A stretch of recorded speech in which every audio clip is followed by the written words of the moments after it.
Welcome to the World Extreme Medicine podcast with me, Owen Walker. In this episode, I'm speaking with another World Extreme Medicine Conference 2024 speaker. So we're going to speak with Oliver Kreuzer in this episode, and we're just going to unpack his profile, but indeed his background, but also what he's going to be talking on at World Extreme Medicine Conference 2024. Oliver, welcome to the podcast.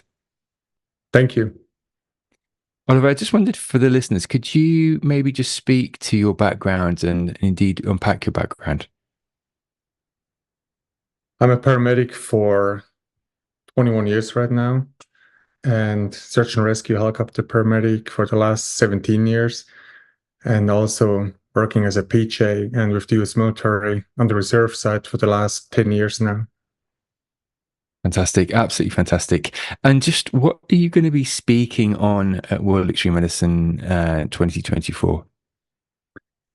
So many people ask me that how do I keep switching from doing high altitude helicopter rescues back to in military medicine, downrange or open water rescues, and how make that switch basically. And I'll always tell them, look, it's always the same thing. It's always the same patient. Doesn't matter if that patient is in the water of Pacific or on top of Matterhorn. Basically, they need for rescue and something's wrong with them. And we just have to figure out how to get there and help the patient, whatever the patient needs. So to me personally, it doesn't matter if the patient is top of Matterhorn, suffered a bad injury, or if it's some fighter pilot who ejected himself out of a fighter jet over the Pacific. The approach is kind of the same. It's just different mean of getting there and getting to the patient and getting him out.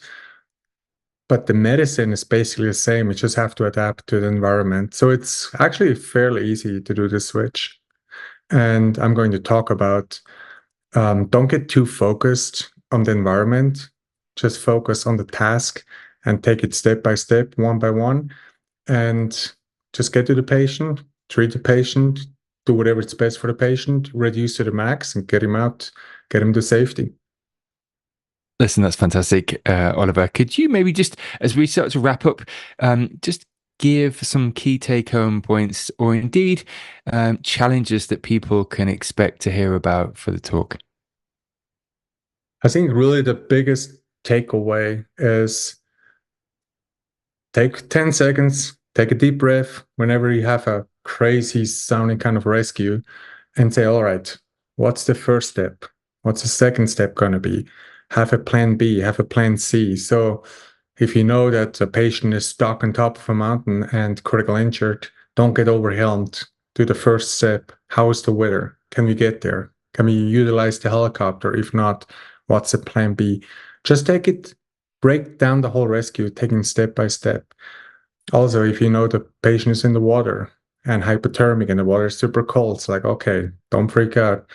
What's the temperature of that water? What kind of wetsuit do you need? Do I need the dry suit? What options do we have? And just break down the whole rescue. And then it becomes a whole lot more easy and doable.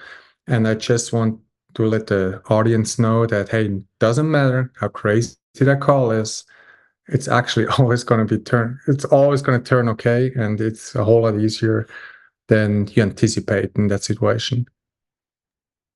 So if you want to hear more from Oliver in the World Extreme Medicine Conference 2024 from the 16th to the 18th of November, please do join us, where Oliver will be unpacking the full talk and indeed the full insights from his two dynamic roles in two very different continents.